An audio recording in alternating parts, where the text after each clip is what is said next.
পুরো আমন্ত্রণ।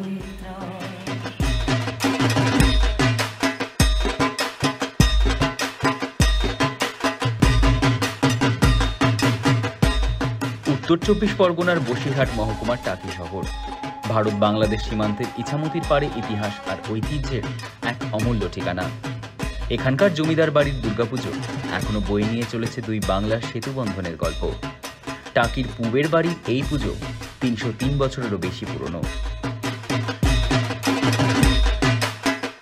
অবিভক্ত বাংলাদেশ যখন ছিল তখন থেকে এই পুজো সাতক্ষীরা এবং খুলনা থেকে প্রচুর মানুষ আসতো এই পুজো দেখতে। এখন কাঁটাতারের বেড়ার জন্য মানুষ আসতে পারে না, কিন্তু পূবের বাড়ির পুজোর একটা আলাদা বৈশিষ্ট্য রয়েছে এবং পূবের বাড়ির পুজো অতি প্রাচীন।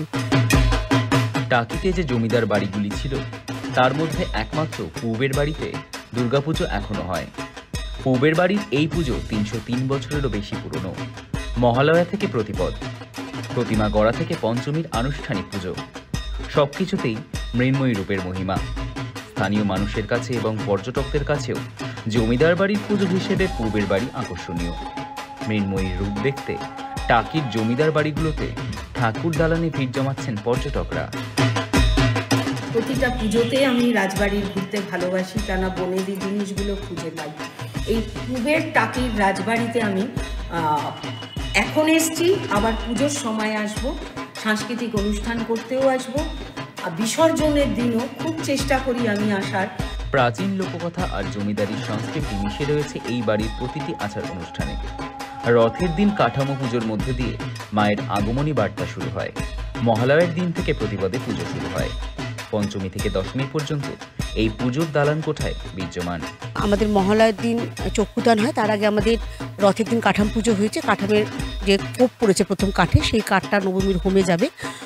পঞ্চমীতে বোধন, ষষ্ঠীতে অধিবাস, সপ্তমী অষ্টমীর সন্ধি পুজো হবে এবং অষ্টমীর দিন যত দর্শনার্থী আসে তাদের হাতে আমরা ভোগ তুলে দিই।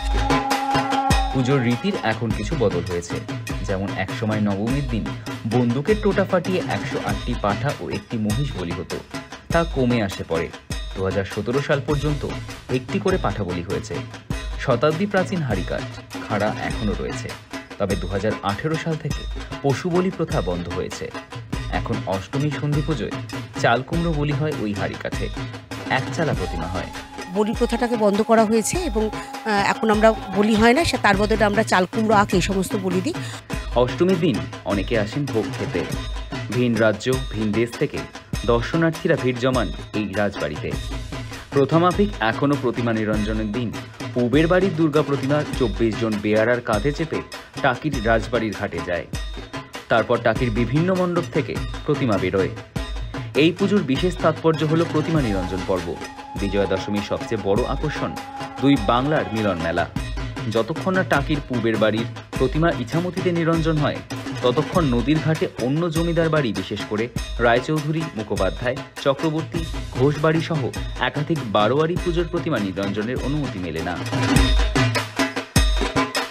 নবমীর দিন মায়ের হোমে যে আহুতির কাঠে, কাঠাম পুজোর কাঠটা আহুতিতে যায় এবং দশমীর দিন মা ২৪ বেড়ার কাঁধে চড়ে পান্তা ভাত এবং কচু শাক খেয়ে কৈলাসের উদ্দেশ্যে রওনা হন এবং সেই পান্তা ভাত, কচু শাক যত দর্শনার্থী আসেন এবং যারা এই বিসর্জনে সিঁদুর খেলতে আসে এবং বিসর্জনে যায়, তারা প্রত্যেককে আমরা সেই পান্তা ভাত এবং কচু শাক আমরা বিসর্জনের পরে সেটা প্রসাদ হিসেবে আমরা মানুষের হাতে তুলে দিতে পারি।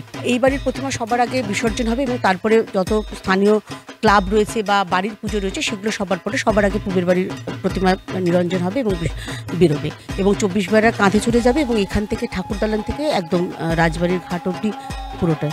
অবিভক্ত বাংলার এই রীতি আজও অটুট।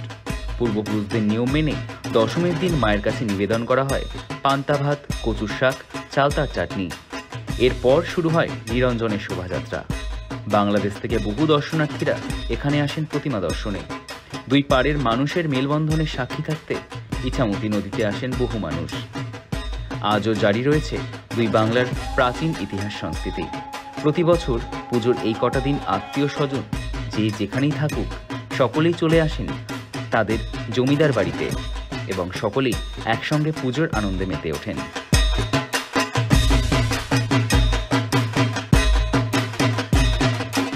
বসিরহাট থেকে হাসানুজ্জামানের রিপোর্ট, সময় কলকাতা।